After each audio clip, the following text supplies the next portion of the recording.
Muy bien, muchas gracias. Comenzamos entonces nuestro estudio bíblico, la doctrina sobre el Espíritu Santo,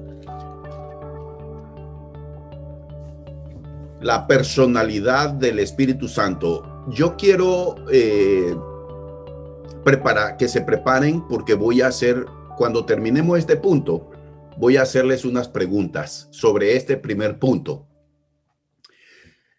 La personalidad del Espíritu Santo. Cuando hablamos de la personalidad, lo que queremos decir es que el Espíritu Santo, escuchen bien, no es una fuerza, no es una energía. El Espíritu Santo es la tercera persona de la Trinidad. Entonces, claramente vemos en la palabra de Dios que al Espíritu Santo se le atribuyen características de una persona. Ahora, cuando ustedes escuchan la afirmación de que el Espíritu Santo es la tercera persona divina de la Trinidad, cuando oyen la palabra persona, por favor, no piensen en un cuerpo físico. El cuerpo físico nos hace humanos, pero nosotros sin el cuerpo físico seguimos siendo personas. ¿Y qué es lo que nos caracteriza como personas? Tres cosas nos caracterizan o nos distinguen, tres rasgos, tres cualidades que nos hacen personas: voluntad propia, sentimientos y conocimiento.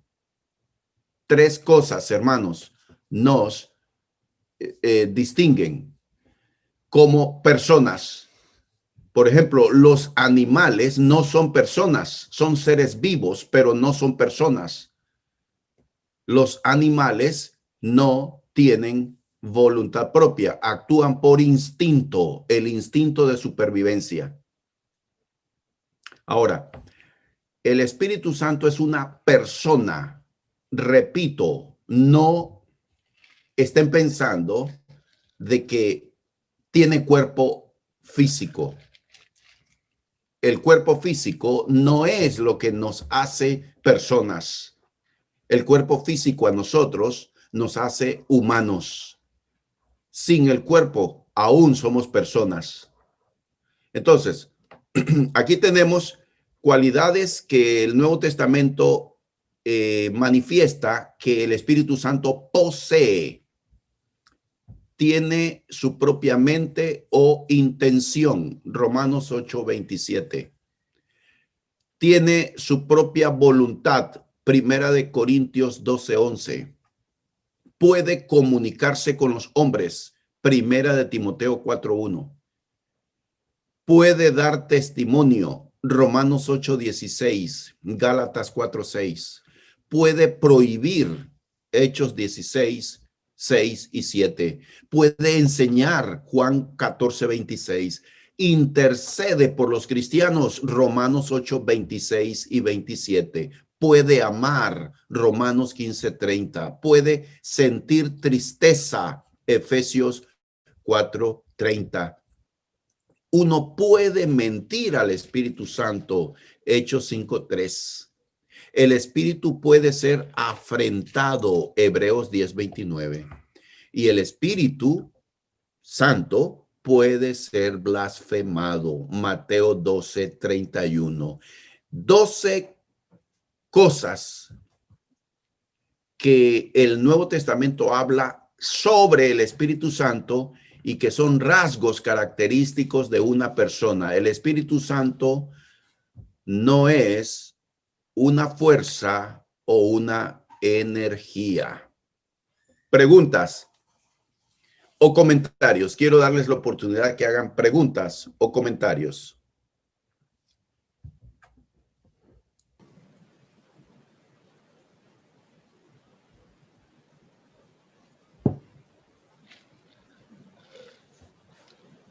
Muy bien, entonces yo tengo, ¿ibas a hacer una pregunta, Alberto? En el 11 dice, el espíritu puede ser afrentado. Sí.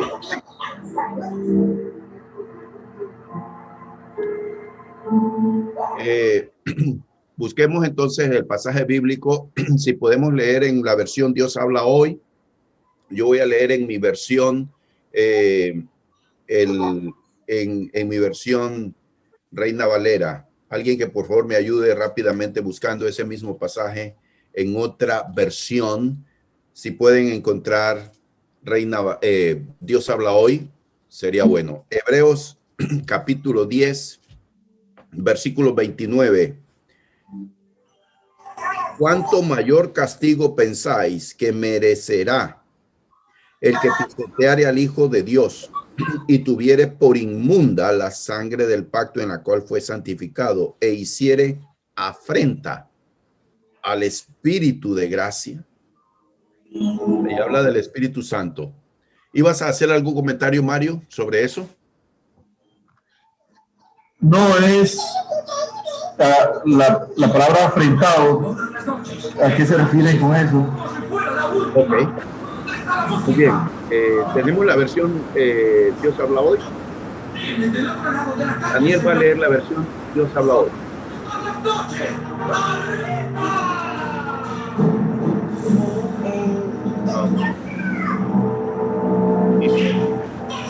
Pues, ¿no creen ustedes que mucho mayor castigo merecen los que pisotean al Hijo de Dios y desprecian su sangre, los que insultan al Espíritu del Dios que los ama? Esta sangre es la que confirma la alianza y con ella han sido consagrados. Ok, insulto, un insulto. Afrentar significa insultar. Insultar, muy bien. Entonces, tenemos que se le puede insultar, se le puede entristecer, se puede mentir y puede blasfemar. Fíjense que la blasfemia es sinónimo de afrenta, porque también la blasfemia es un insulto para Dios. Entonces, aquí tenemos desde el punto 9 al punto 12, se puede pecar contra el Espíritu Santo. Los pecados que uno comete contra el Espíritu Santo en Efesios 4:30 habla de entristecerlo. No entristezcáis al Espíritu. Entonces también el apóstol Pablo en Primera de Tesalonicenses capítulo 5, Primera de Tesalonicenses 5, en el versículo 19, aquí no lo puse en las notas, pero ustedes pueden también anotar o agregar. Primera de Tesalonicenses 5:17 dice, no apaguéis al Espíritu. Y a espíritu allí habla de el Espíritu Santo, está en mayúscula. Cada vez que nosotros vemos en el Nuevo Testamento espíritu en mayúscula, se refiere al Espíritu Santo. Entonces, se puede pecar contra el Espíritu Santo. Claramente está establecido. Se le puede entristecer, se puede apagar. ¿Cómo es que apagamos al Espíritu Santo? Aquí en Primera de Tesalonicenses 5:17, lo que quiere decir es bloquear, obstruyendo yo, usando mi voluntad, impidiendo que el Espíritu Santo haga la obra de santificación en nuestra vida, en mi vida. Yo puedo apagar la influencia del Espíritu Santo porque recuerden que Dios requiere que nosotros voluntariamente entreguemos nuestra vida, nuestra voluntad al Señor para que el Espíritu Santo trabaje en nosotros. Entonces, se puede pecar contra el Espíritu Santo. Aquí tenemos estos textos que claramente lo indican.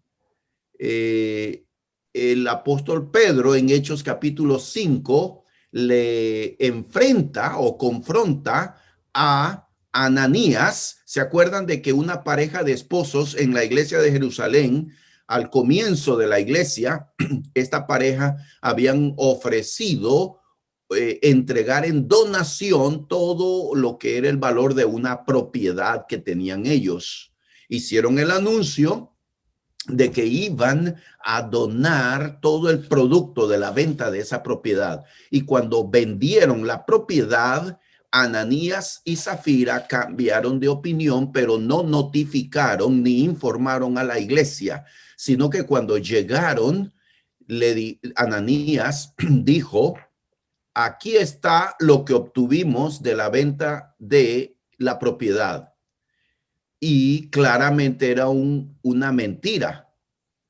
Y entonces allí el apóstol Pedro, bajo la dirección del Espíritu Santo, le dice a Ananías: ¿por qué Satanás llenó tu corazón para que mintieses al Espíritu Santo?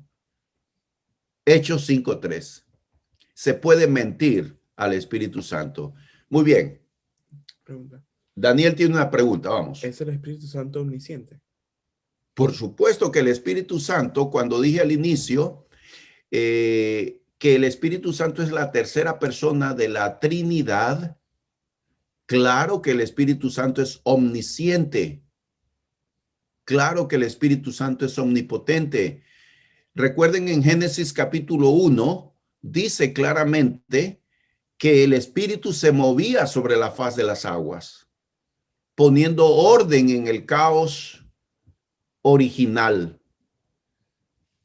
El Espíritu Santo es la tercera persona de la Trinidad. No es una fuerza, no es una energía, no es un poder, no es algo abstracto. Es la tercera persona de la Trinidad. Y aquí tenemos 12 cosas respecto al Espíritu Santo que lo caracterizan como una persona. No se puede mentir a una cosa. No se puede, una cosa no tiene voluntad propia. Una cosa no puede actuar por sí sola con voluntad propia. Y aquí vemos entonces esto que hemos mencionado. Muy bien. Preguntas de repaso. Preguntas de repaso. Quisiera entonces el hermano Gerardo Ríos. ¿Por qué decimos, Gerardo, que el Espíritu Santo no es una energía, no es la energía de Dios?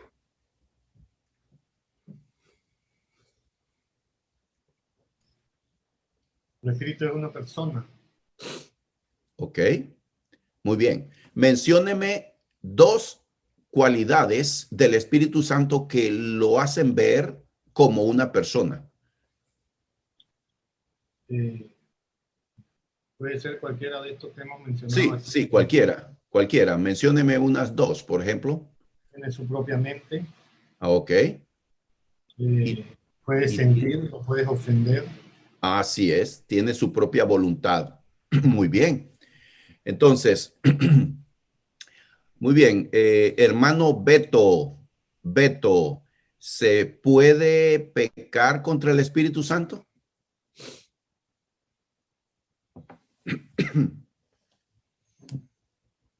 ¿Está ahí el hermano Beto?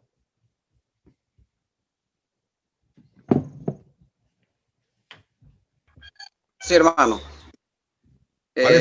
¿Cuáles son los pecados contra el Espíritu Santo?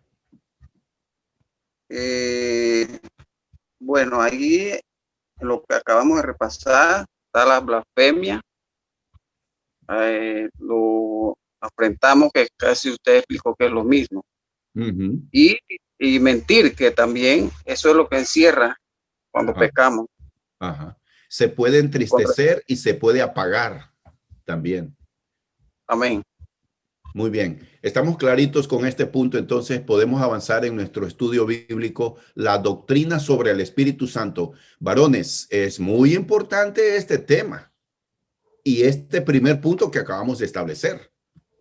El Espíritu Santo no es la fuerza activa de Dios. Oigan bien, no es la fuerza activa de Dios. El Espíritu Santo es una persona divina. ¿Alguien desea comentar algo sobre este punto o avanzamos?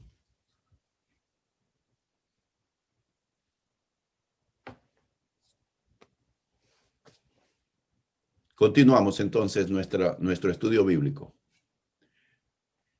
Vamos con las obras del Espíritu Santo.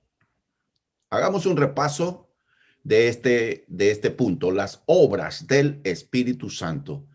Él inspiró las escrituras. Segunda de Pedro 1:21, los santos hombres de Dios hablaron siendo inspirados por el Espíritu Santo. La Biblia entera fue dada por inspiración de Dios.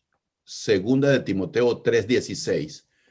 Voy a explicar qué es inspiración. Tomen nota si ustedes quieren. Grábense esto. ¿Qué es inspiración divina?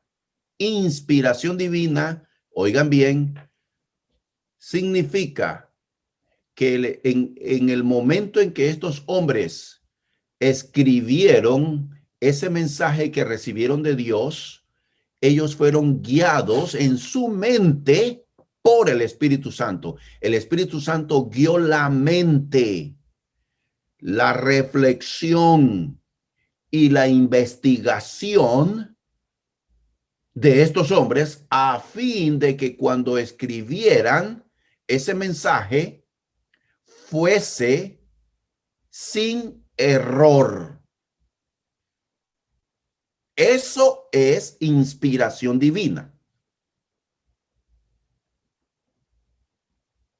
Por lo tanto, las sagradas escrituras no contienen error ni conducen al error. Son dos cosas muy importantes con respecto al tema de la inspiración divina. Las sagradas escrituras no contienen error ni conducen al error. Hay mucho que hablar con respecto al tema de inspiración divina. Mucho.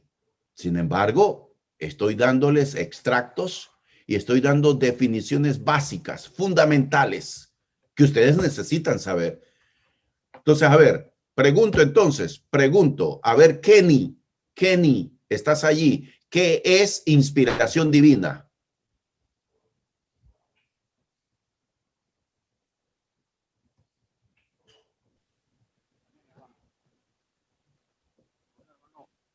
Que es la forma en que Dios utilizó para informar a los primeros cristianos, así como a todos los hombres de Dios a lo largo de la historia. Muy bien. Muy bien. Repito entonces, gracias, Kenny. Muchas gracias. Inspiración divina es la obra del Espíritu Santo guiando, dirigiendo la mente, la reflexión y la investigación que hicieron los hombres que escribieron la Biblia, dando como resultado que los escritos de estos hombres no contienen error ni conducen al error. Eso es inspiración divina. Ahora, ¿cómo era ese momento en que estos hombres estaban siendo inspirados por el Espíritu Santo? ¿Cómo era? ¿Qué sentían? ¿Caían en un trance? ¿Oían voces? ¿Les dictaba palabra por palabra?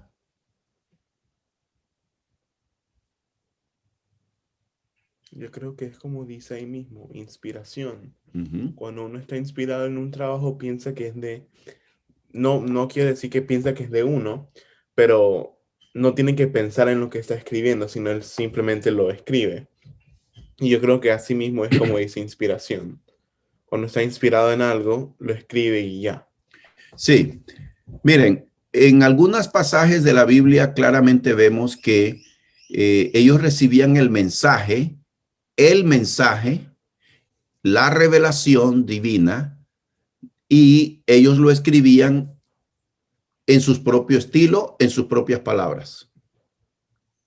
En otras ocasiones veo yo que el Señor dice directamente, quiero que escribas esto, anota esto.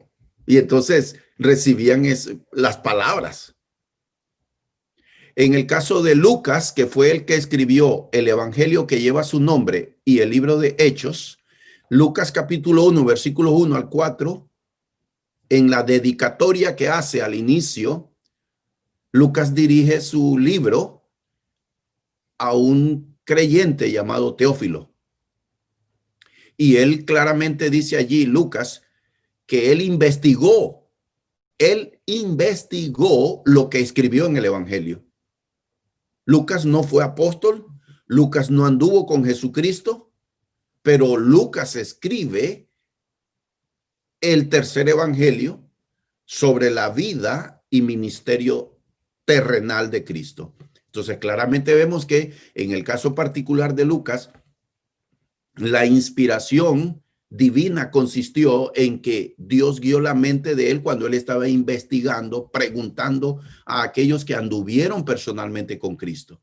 ¿Y también será que le dio escenas que no vieron ni los apóstoles?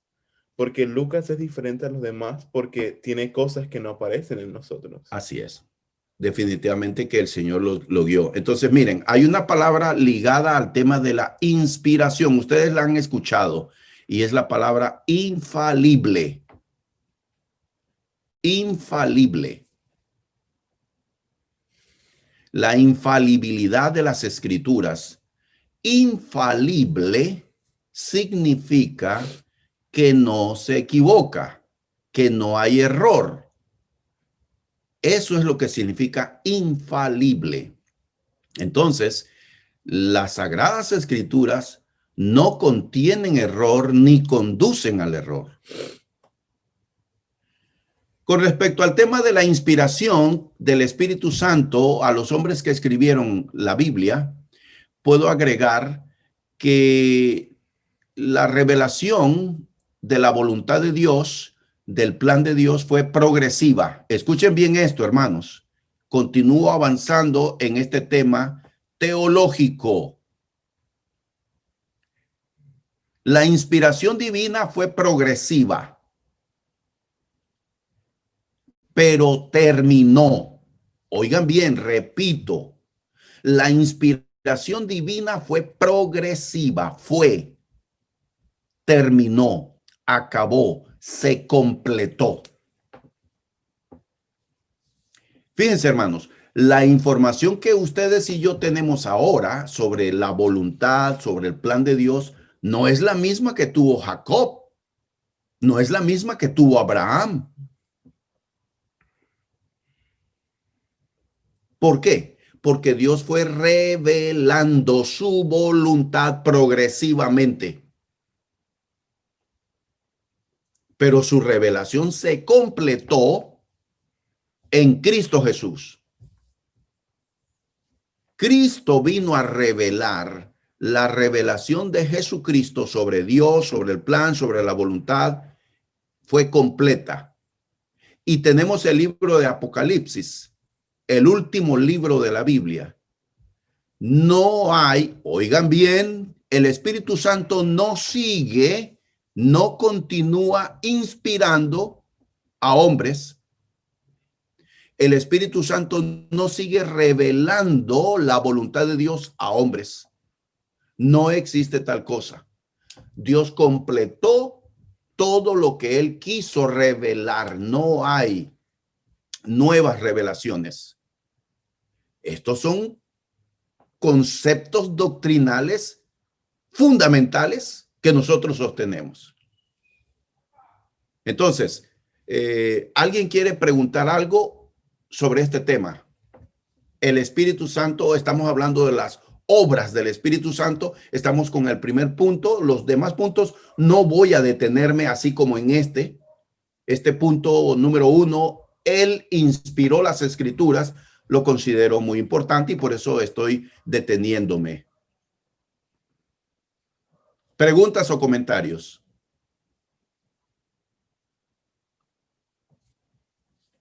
Entonces yo hago pregunta para repasar. Yo hago entonces pregunta de repaso. A ver, entonces, voy a preguntar aquí, ¿a quién tenemos aquí? Muy bien, ya pregunté a Kenny, pregunté a Mario. Vamos a preguntar entonces. Hermano Gonzalo, una consulta. Ok, adelante, hermano Luis, diga. Con el tema que usted dijo, ok, correcto, la Biblia no tiene errores. Me parece que el error puede estar en la interpretación que le da el hombre. Así es. Exactamente, usted está en lo correcto. La palabra de Dios no contiene error ni conduce al error. Oigan bien, cuando ella es estudiada e interpretada. Ahora, yo quiero decir también algo. Hermanos, hay cosas tan profundas en la Biblia que no podemos entender. Y también les voy a decir, nosotros necesitamos ser más espirituales a fin de comprender más la palabra de Dios. Entonces, Luis, ya que usted está allí, deme definición de inspiración y significado de la palabra infalible. Infalible, que no tiene error, es entero. Correcto. Y la otra que me dijo, ¿cuál era? Es la inspiración divina. ¿Cómo la entendemos? La inspiración divina. ¿Cómo se hace, cómo es ese trabajo del Espíritu Santo cuando inspiró a hombres? ¿Qué es inspiración divina? ¿Qué es inspiración divina? La inspiración divina viene siendo como, viene relacionado con lo que son las obras, los hechos, que van conectados con Dios. Lo veo desde ese punto de vista. Ok. Que proviene de Dios. Es Él el que inspira y que provee los pensamientos, las ideas, para que el hombre las realice. Ok, pero vamos a hacer una aclaración y aquí estamos en una clase. Yo dije hace un instante que el Espíritu Santo no sigue inspirando. Más adelante voy a explicar cuál es la obra del Espíritu Santo en nosotros. La inspiración divina solo y únicamente fue con los hombres que escribieron las Sagradas Escrituras. Es una obra en estos hombres y consistió en guiar, dirigir la mente de estos hombres. La inspiración divina entonces se define como el Espíritu Santo guiando la mente, la reflexión y la investigación de los hombres que escribieron la Biblia para que el producto final fuese infalible. Por eso decimos que la Biblia no contiene error ni conduce al error. Como estudiantes de la Biblia, y estamos tocando un tema teológico, quiero darles otra afirmación y entiendan bien esto y sepan digerir lo que voy a decirles ahora. En la Biblia hay palabra de Dios y hay palabra de hombre. A la hora de interpretar correctamente, tenemos que hacer esa distinción. Hay palabra de Dios y hay palabra de hombre. Es decir, cuando leemos, necesitamos entender el contexto y contestar preguntas como ¿quién está hablando allí? Porque hay palabra del diablo también allí, en la Biblia, ¿sí o no?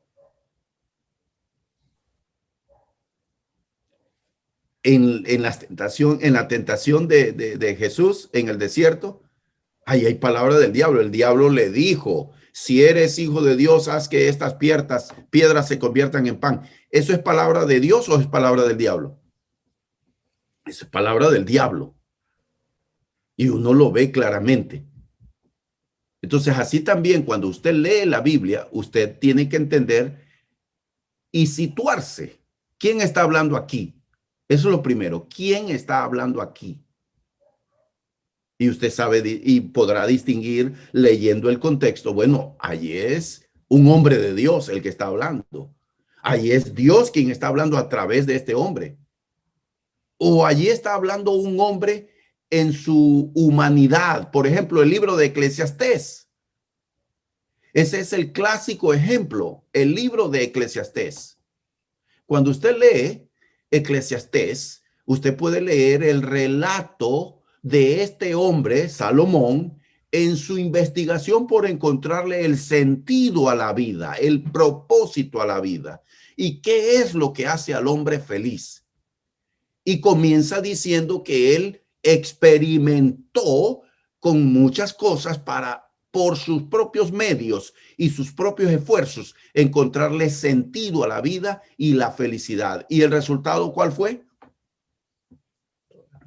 He aquí que esto es vanidad y aflicción de espíritu. Entonces, usted se pone a leer ahí el texto bíblico y usted dice, este es Salomón hablando. Esto es palabra de hombre. Claro que está en la Biblia.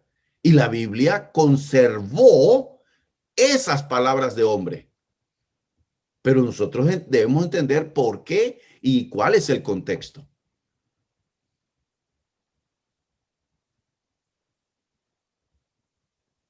Yo espero no haberlos confundido, hermanos.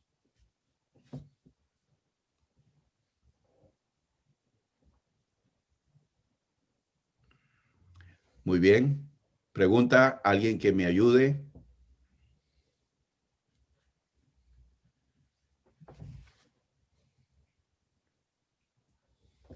Cualquier cosa me avisan.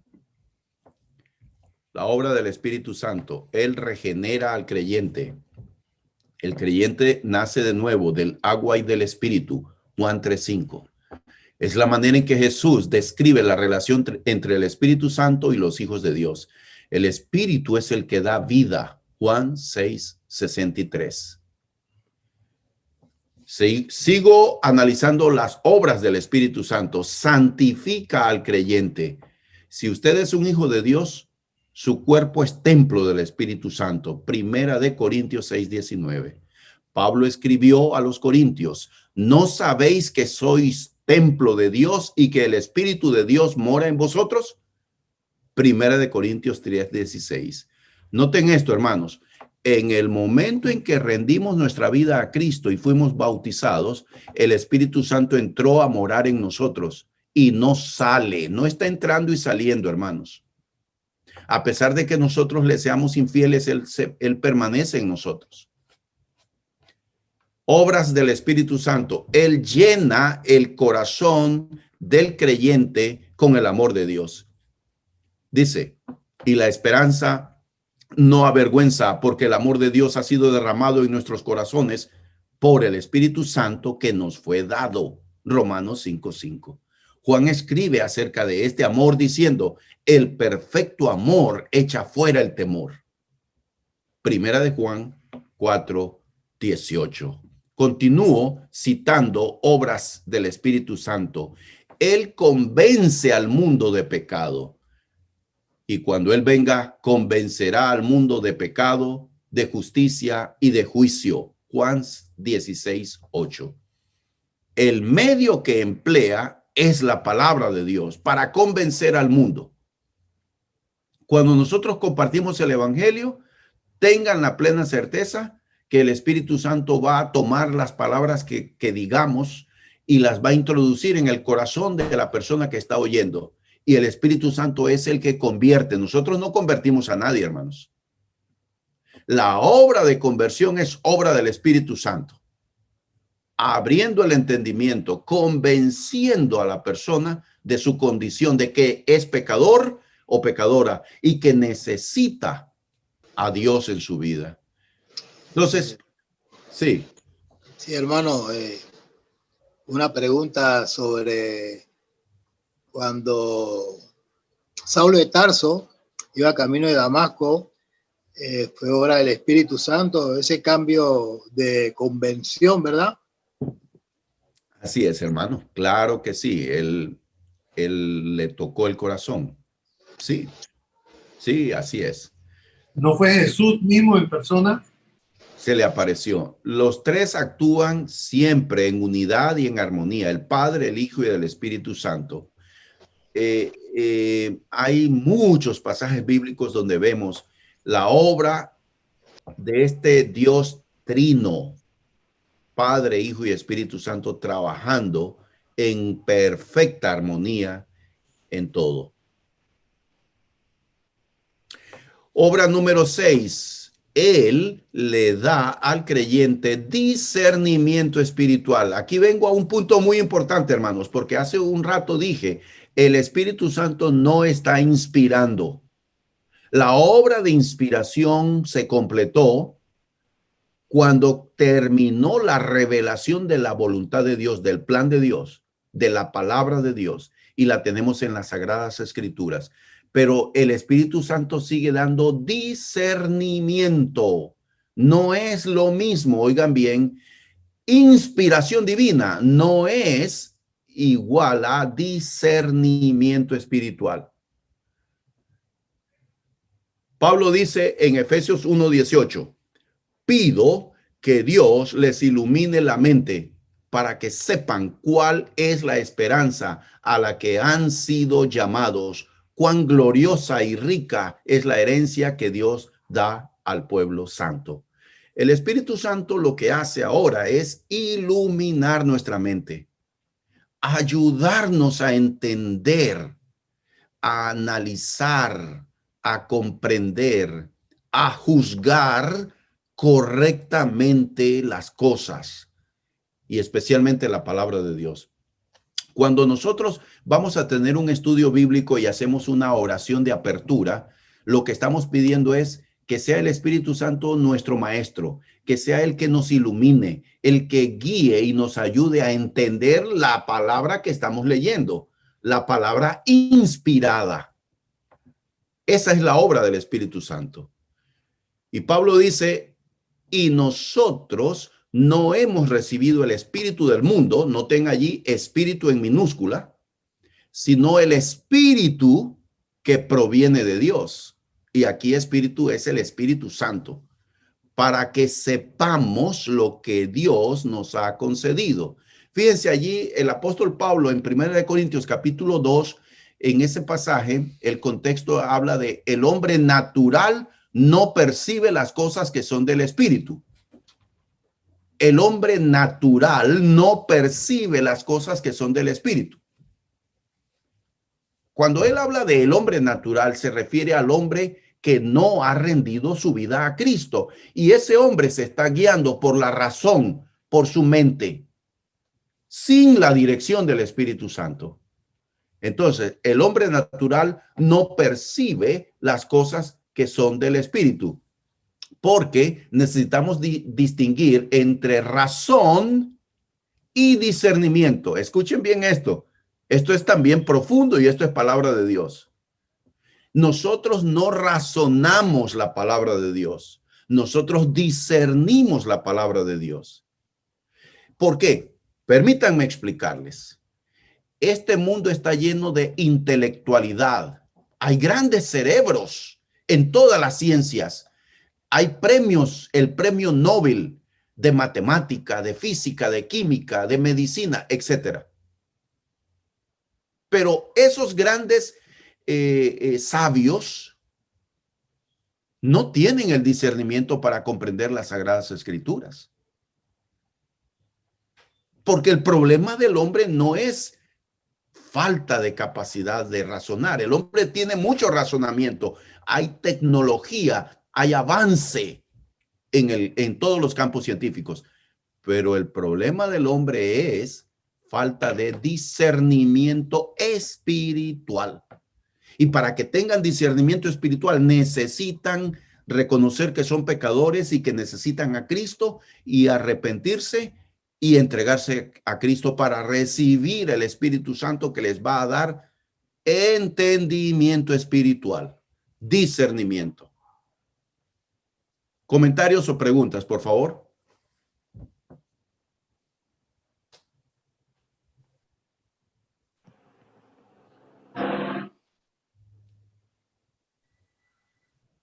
Muy bien, entonces yo voy a hacer la pregunta. Hermano, tocando el punto del Espíritu Santo, el Espíritu Santo nos hace ser nueva criatura, hace un cambio de nuestra vida, de la vida pecaminosa que vivimos a una vida en Cristo Jesús, porque Él es el que nos lleva a hacer las cosas correctamente. Así es, así es. Amén. Nos regenera y nos santifica. Es obra del Espíritu Santo. Perfecto. Entonces ahora yo hago la pregunta. La pregunta tiene que ver con el punto que acabo de mencionar, apreciados hermanos. Discernimiento e inspiración. Muy bien. Wilmer, la diferencia entre ambas, por favor, Wilmer Gallo. Buenas tardes, hermano. Muy buenas tardes, hermano. Bueno, según lo que he aprendido hoy, inspiración divina o del Espíritu Santo es la que se le dio a los hombres que escribieron la Biblia, inspiración divina. Uh-huh. Y discernimiento es discernimiento es lo que le da al creyente para entender las Sagradas Escrituras conforme a lo que Dios nos quiere decir. Así es. Entonces, el problema ahora es de interpretación incorrecta de las Escrituras. Ese es el problema que tenemos en el mundo cristiano. Necesitamos discernimiento espiritual, que el Espíritu Santo alumbre nuestro entendimiento y que sea Él nuestro maestro para entender. Cada vez que vamos a preparar una lección, un estudio bíblico, necesitamos orar, necesitamos tener paciencia y estar con mucho cuidado investigando, analizando en oración para que sea lo más objetiva esa lección y esa interpretación. Entonces, bueno, pero a veces, disculpe que lo interrumpa. Adelante. En ese punto que está tomando, a veces es muy complicado y como dice usted, hay que ser muy espiritual para sacar el aprendizaje, la enseñanza de lo que nos quiere decir la palabra de Dios. Porque es probable, y por lo menos a mí me ha sucedido, de que mi interpretación o mi discernimiento de lo que me quiere decir una porción de la escritura es diferente a lo que el otro hermano entiende o discierne sobre ello. ¿Qué hacer en ese momento? Parte del discernimiento y de la madurez también será escuchar y comprender el contexto de lo que se quiere enseñar en ese momento. Quiero decirles que últimamente, pues en esa parte, creo que he aprendido bastante en cuanto a escuchar, a estudiar y entender lo que dice la palabra de Dios. No hay que tomárselo a la ligera, pues, sobre todo cuando hay situaciones difíciles en las cuales uno tiene que sacar la palabra de Dios. Situaciones difíciles como en el matrimonio, por ejemplo, y muchas otras circunstancias en las cuales nos vamos a enfrentar en esta vida. Así que hay que estudiarlo definitivamente, pedirle a Dios, orar mucho para discernir en cuanto a la palabra, pues porque, como le digo, me ha tocado golpes en que el cual llegó a comprender de que mi discernimiento no fue tan acertado al como debería de haberlo hecho.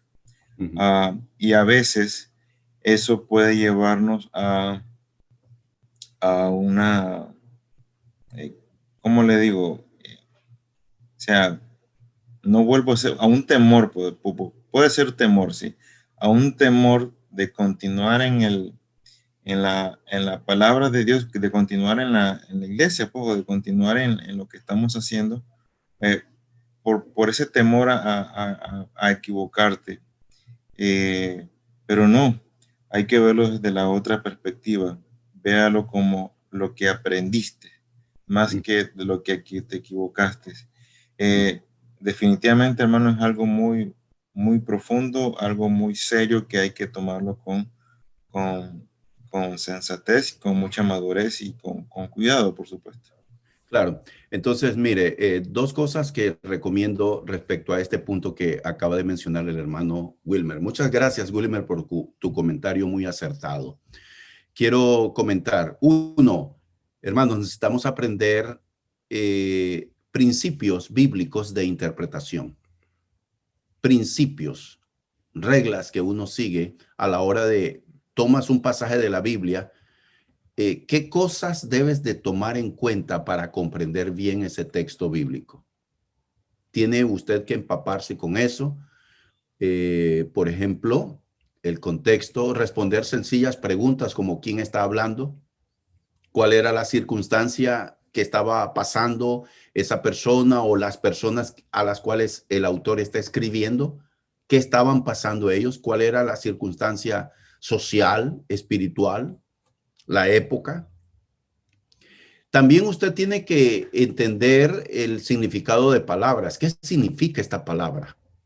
Y encontrar cuál es la palabra clave, la palabra que destaca todo el versículo o todo el pasaje.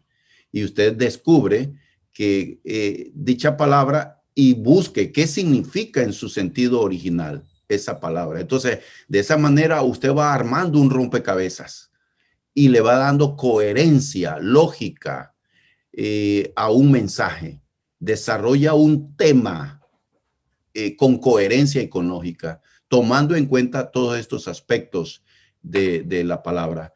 Y una segunda recomendación para mí sería de que cuando a usted va a tocar un tema, por ejemplo, yo lo que acostumbro es que les asigno los temas, el título y el pasaje bíblico, precisamente porque cada vez que yo selecciono estos temas, y designo quién va a hablar de ellos, tomo en cuenta que no puedo proveerles unos textos que son muy difíciles. Entonces, quiero decir que cuando usted tenga la oportunidad de elegir su propio tema, que no se le asigne, no busque cosas que usted no va a poder explicar.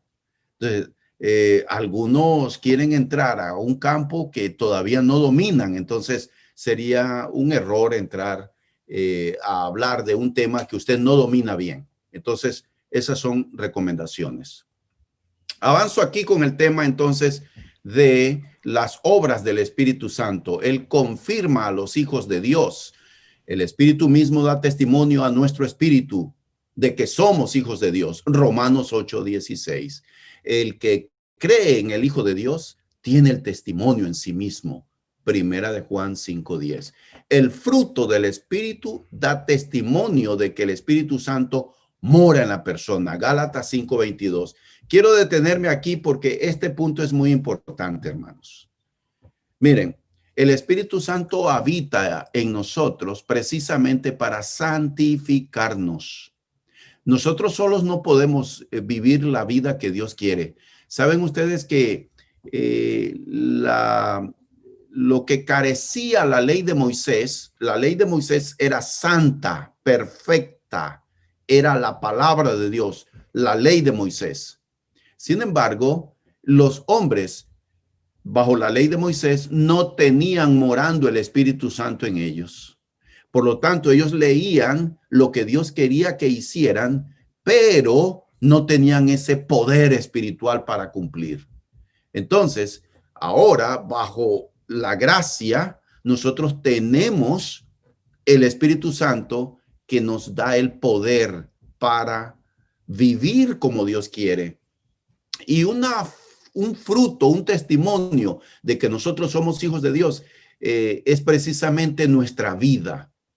El fruto del Espíritu Santo, produciendo el carácter del hombre que Dios quiere que seamos. Paciencia, amor, benignidad, bondad, todas estas características que son de un hombre de Dios. Si usted no refleja el fruto del Espíritu Santo, entonces necesita hacer un examen y permitir que el Espíritu Santo llene su vida. Punto 8. Las obras del Espíritu Santo. Él tiene parte en la santificación del creyente. Lo mencioné allá arriba y lo repito aquí en este punto 8. Los hijos de Dios son santificados por el Espíritu Santo. Romanos 8, 15, 16. Digo pues, andad en el Espíritu y no satisfagáis los deseos de la carne, porque el deseo de la carne es contra el Espíritu y el del Espíritu es contra la carne. Y estos se oponen entre sí, para que no hagáis lo que quisierais. Gálatas 5, 16 y 17. El Espíritu Santo nos libra del dominio de la carne. Recuerden, hermanos, necesitamos ceder nuestra voluntad al Espíritu Santo para que Él trabaje en nuestras vidas. No nos dejemos llevar por la carne, por las pasiones, por los deseos puramente humanos. Permitamos ser guiados por el Espíritu Santo.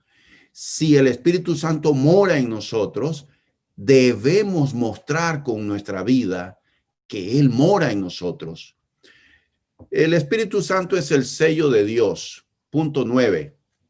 Gracias a Cristo, también ustedes que oyeron el mensaje de la verdad, la buena noticia de su salvación y abrazaron la fe, fueron sellados como propiedad de Dios con el Espíritu Santo que Él había prometido. Efesios 1:13. El Espíritu Santo es el sello de Dios, lo cual significa que le pertenecemos a Dios.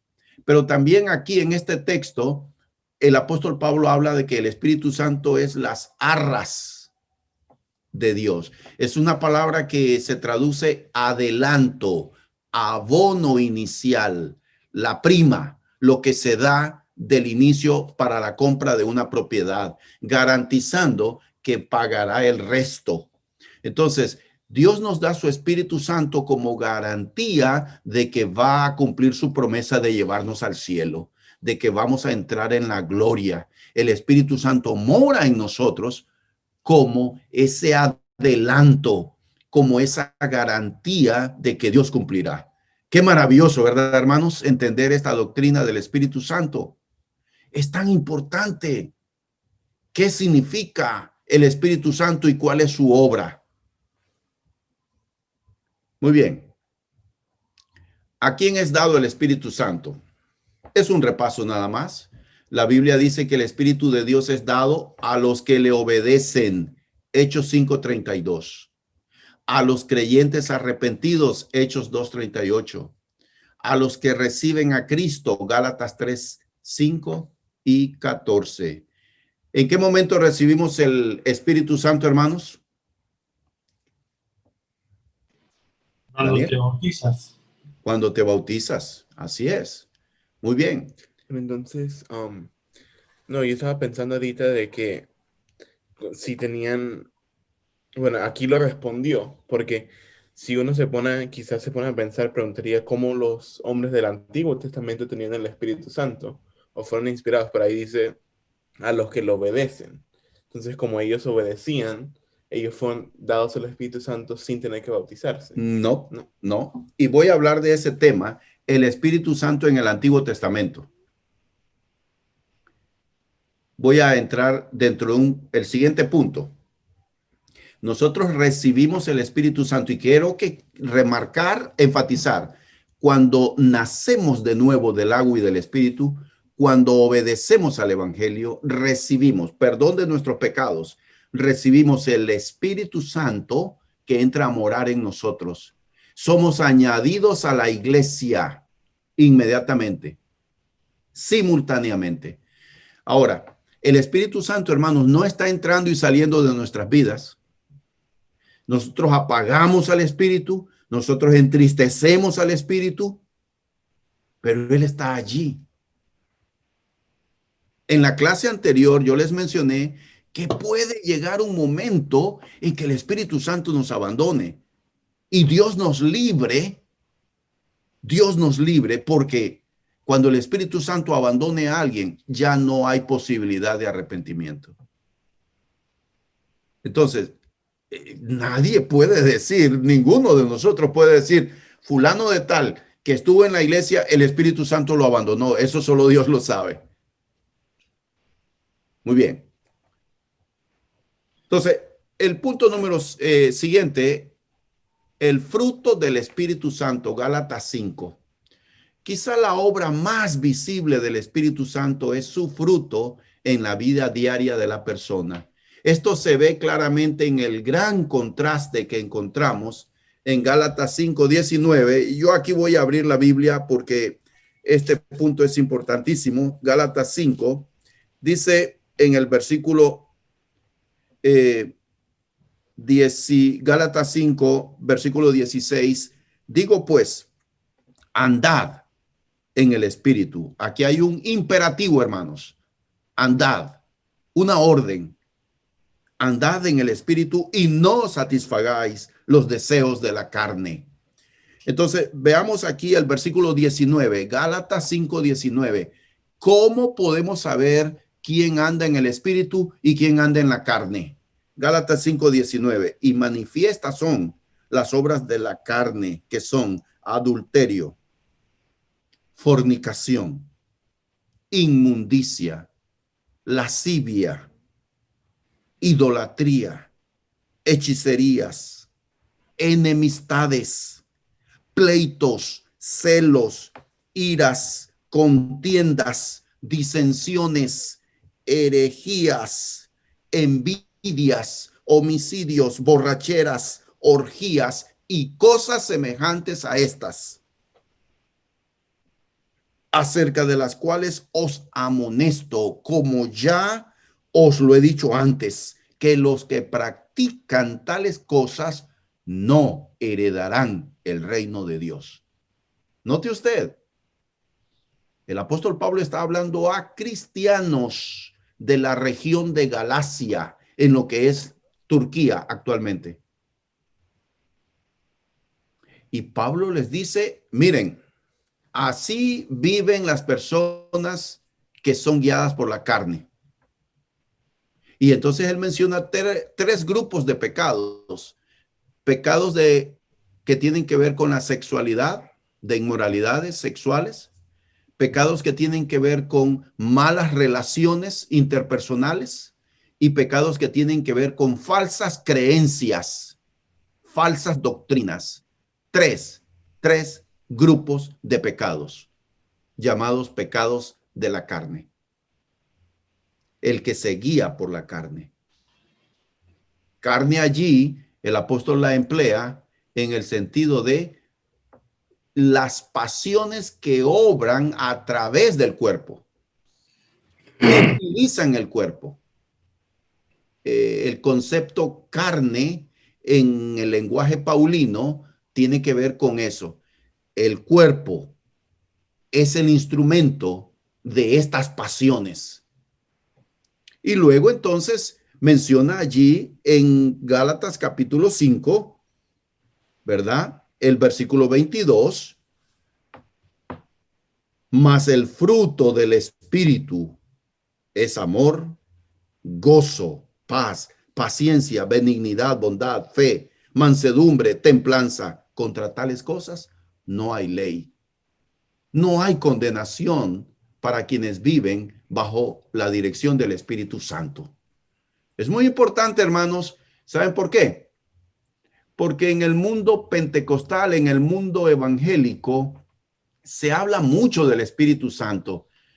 Y ustedes ven en estas reuniones donde caen, hasta hay danzas y hay todo tipo de movimientos donde no impera el Espíritu Santo, sino el emocionalismo. Y el énfasis tiene que ver con ese momento de emoción allí en las reuniones. El Espíritu Santo está no para que hablemos en lenguas, no para que hagamos milagros. El Espíritu Santo mora en nosotros para santificarnos. Esa es la mayor obra del Espíritu Santo, para que seamos hombres como Dios quiere que seamos, dirigidos por el Espíritu Santo, llenos del Espíritu Santo. Ese es el sentido, hermanos, de el texto bíblico. Primeramente se nos presenta entonces una lista de las obras de la carne y Pablo dice que los que practican tales cosas no heredarán el reino de Dios. Luego se nos da una lista del fruto del Espíritu Santo y se nos informa que contra tales cosas no hay ley. Vamos llegando a la parte final de nuestro estudio bíblico. Dos puntos muy importantes que yo deseo repasar sobre el estudio del Espíritu Santo. El don del Espíritu Santo y los dones del Espíritu Santo. No confundamos una cosa con la otra. El don del Espíritu Santo es el Espíritu Santo mismo, la tercera persona de la Trinidad que viene a morar en los que obedecen al Evangelio. Y cuando hablamos de los dones del Espíritu, son las capacidades espirituales que habilitan a los cristianos para testificar y servir en la iglesia. El Nuevo Testamento enumera 3 listas de dones. Primera de Corintios 12, versículo 1 y versículo 4 al 11, encontramos dones milagrosos. Los dones milagrosos, su propósito fue temporal. Fueron para testificar el evangelio como señal y también fueron mientras se escribía la palabra para recibir la palabra de Dios. Dones milagrosos cesaron. No hay dones milagrosos como en el primer siglo. ¿Por qué? Porque cumplieron su propósito, hermanos. Luego tenemos Romanos capítulo 12, versículos 6 al 8. Dones de servicio están vigentes. Y luego también en Efesios 4, 11 y 12 vemos dones de ministerio. Están vigentes. Vemos allí. Entonces, tomen en cuenta eso, analicen. Si tienen preguntas, me pueden hacer preguntas sobre los dones del Espíritu. Los clasificamos en dones milagrosos y en dones de servicio. Estos dones milagrosos eran transmitidos por la imposición de manos de un apóstol y al morir el último apóstol, cesaron. Tuvieron su propósito, cumplieron su propósito, los dones milagrosos. Primera de Corintios 12, versículos 4 al 11, menciona allí una lista de dones milagrosos. ¿Alguien tiene pregunta o comentario sobre eso?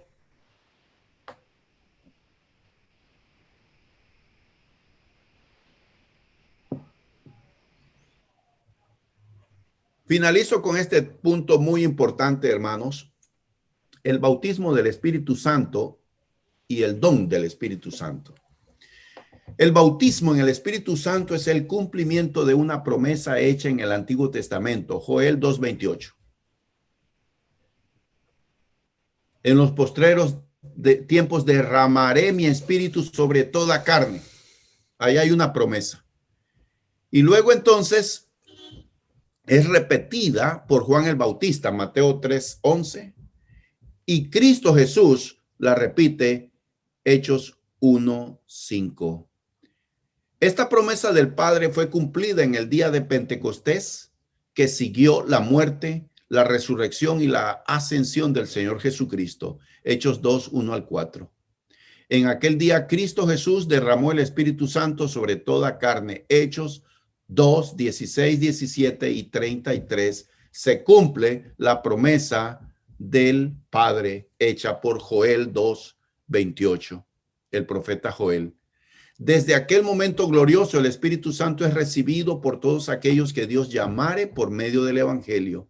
Hechos 2:39, segunda de Tesalonicenses 2:14. Los que reciben este llamamiento con fe, arrepentimiento y bautismo en agua para perdón de pecados, se hacen acreedores de la promesa del Padre. Hechos 2:38 y 39. Hechos 5:32. Reciben el Espíritu Santo.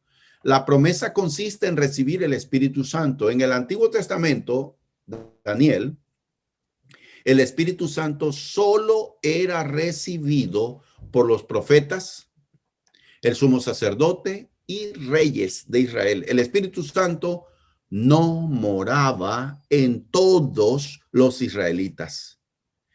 En el corazón, como habita ahora en los creyentes en Cristo Jesús. El Espíritu Santo moraba sobre la nación, pero no estaba en cada uno de los israelitas. Solo estos hombres que he mencionado recibían el Espíritu Santo. Había una ceremonia de investidura. Ellos recibían esto, los sacerdotes, el sumo sacerdote, los reyes de Israel. El propósito para tal recibimiento es distinto al propósito por el cual se recibe el Espíritu Santo en el Nuevo Testamento. Ellos recibían el Espíritu Santo para una obra, para una labor que iban a hacer. Nosotros lo recibimos para la santificación, como el sello de Dios de nuestra salvación. Es muy distinto, entonces. Estoy hablando del bautismo del Espíritu Santo y el don del Espíritu Santo. El bautismo del Espíritu Santo no es un mandamiento, es una promesa. Solo hay un bautismo que es requisito para la salvación. Efesios 4:3 al 5 dice: un Señor, una fe, un bautismo. Ningún ser humano bautiza con el Espíritu Santo. Jesucristo es quien bautiza. No confundamos el ser llenos del Espíritu Santo, es un mandamiento, Efesios 5:18, con el bautismo del Espíritu Santo. Son dos cosas distintas. Ser llenos del Espíritu Santo es rendir mi voluntad para que el Espíritu Santo trabaje en mi vida.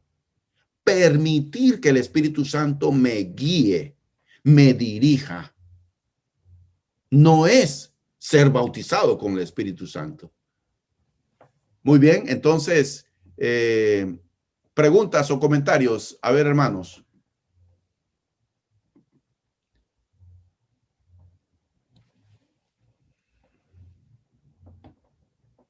Quisiera que Luis Paz, hermano Luis, usted me haga alguna pregunta o me dé algún comentario de lo que le ha llamado su atención en esta clase.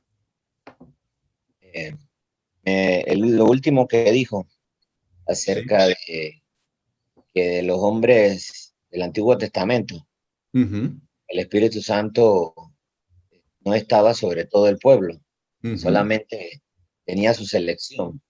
Sí. Ese fue muy interesante. Todos los israelitas tenían el Espíritu Santo. Sí, sí, eso es bíblico, tiene base bíblica. Usted puede confirmarlo. El Espíritu Santo moraba sobre la nación, no en cada uno de ellos. El Espíritu Santo moraba solo en ciertos hombres para cumplir tareas específicas, como el sumo sacerdote, el rey, los profetas, pero no sobre cada uno de los israelitas. Por eso, a través del profeta Joel, en el capítulo 2, versículo 28, Dios dice: derramaré mi espíritu sobre toda carne. Es una promesa. Y el apóstol Pedro dice que esa promesa se cumple ahora. Nosotros quiere decir que cuando esos profetas iban a ciertos lugares y decían: Señor dijo, y estaban orando el Espíritu Santo. Exacto. El Espíritu del Señor vino sobre mí, dicen los profetas. Por ejemplo, usted puede leer mucho esa frase: el Espíritu vino sobre mí. El Espíritu entraba y salía, venía y les revelaba. Ellos eran conscientes de eso. Entonces, nosotros recibimos el don del Espíritu Santo no para hacer milagros, no para hablar en otros idiomas. Recibimos el Espíritu Santo no temporalmente, sino para venir a morar, para santificarnos. Es el sello de Dios y queda morando. Nuestro cuerpo es templo del Espíritu Santo. ¿Estás consciente de eso? Tu cuerpo es templo del Espíritu Santo. Él no está entrando y saliendo. Él mora en ti para santificarte. Muy bien. Gracias, Luis. Muy interesante. A ver, ¿alguien más va a hacer algún comentario o me va a hacer alguna pregunta?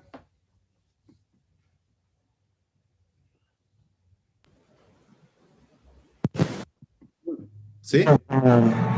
Una duda nada más. Ok, Mario, adelante. Cuando las personas dicen que hablan, por ejemplo, hablan en lenguas, ellos lo dicen basados en que supuestamente están llenos del Espíritu Santo, porque no sé cómo formular la pregunta, pero siento que, bueno, en ese caso, en ese entonces, cuando eso pasaba, era el Espíritu quien hacía eso y hacía la traducción en forma de gemido a Dios. El hablar en lenguas es simplemente, o era parte del Espíritu Santo, o era un lenguaje que se utilizaba en aquellos tiempos. La verdad no sé cómo formular la pregunta, pero no sé si lo logro. Ok, vamos a ver si te entiendo, Mario. Gracias. Miren, la palabra lenguas, hablar en lenguas, en el Nuevo Testamento claramente hace referencia a idioma, un idioma terrenal.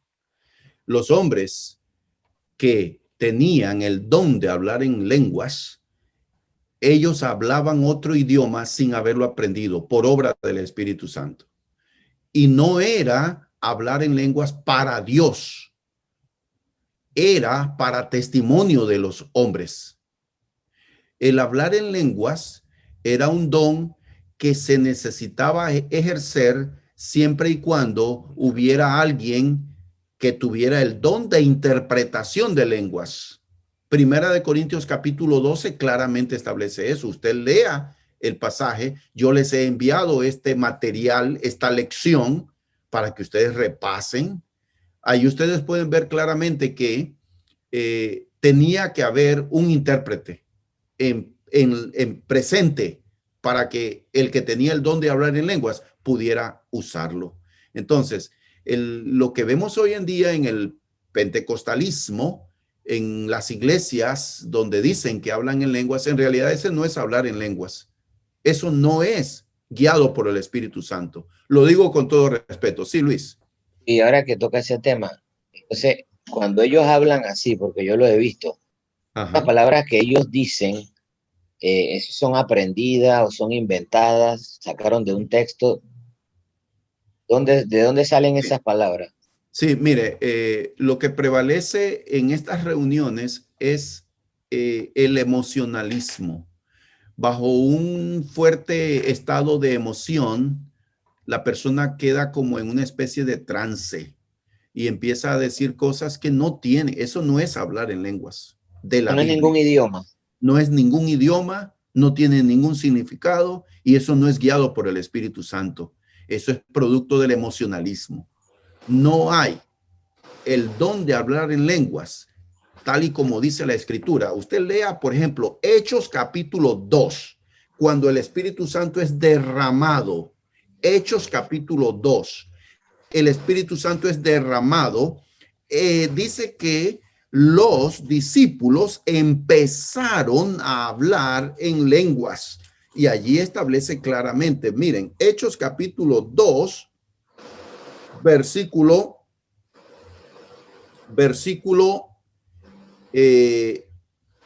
4.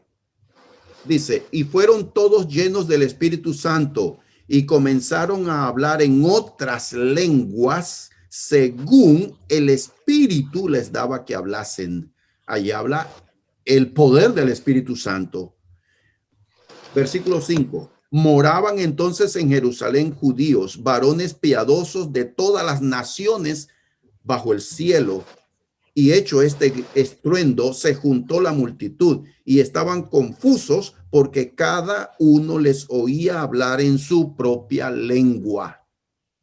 Y estaban atónitos y maravillados, diciendo: mirad, ¿no son galileos todos estos que hablan? ¿Cómo pues les oímos nosotros hablar cada uno en nuestra lengua en la que hemos nacido? Y a continuación, desde el versículo 9, menciona una lista de nacionalidades, donde había diversas lenguas de estas naciones, judíos que vivían en esos países, pero que en este momento estaban en Jerusalén, que habían llegado a adorar a Dios en el templo. Y entonces dice en el versículo 11, Hechos 2:11, y cretenses y árabes, les oímos hablar en nuestras lenguas las maravillas de Dios. Entonces, o sea que esas personas hablaron el idioma de otros, de los otros. Exactamente. Eso fue lo que fue revelación, ¿verdad? Que todo el mundo se quedó. Sí. ¿Cómo un cretense le está hablando el idioma de otra persona? El apóstol Pedro y los otros apóstoles, ¿cómo van a hablar otro idioma sin haberlo aprendido? Y si son gente del campo, cuando dijeron estos son galileos, dirían estos son campesinos. ¿Cómo ellos han aprendido estos idiomas? Cada uno les oímos hablar en la lengua en que hemos nacido. Eso era obra del Espíritu Santo. Estaban hablando otro idioma. Y la palabra, la palabra en griego que aparece aquí es glosa. Y es idioma, lengua. ¿Sí, hermano Ricardo?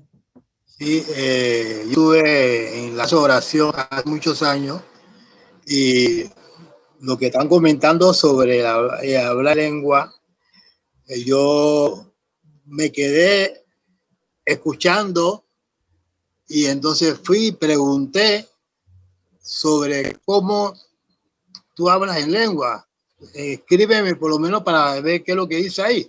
No me puedo decir que nada, porque verdad que no saben lo que está diciendo. Pienso que entran en un trance.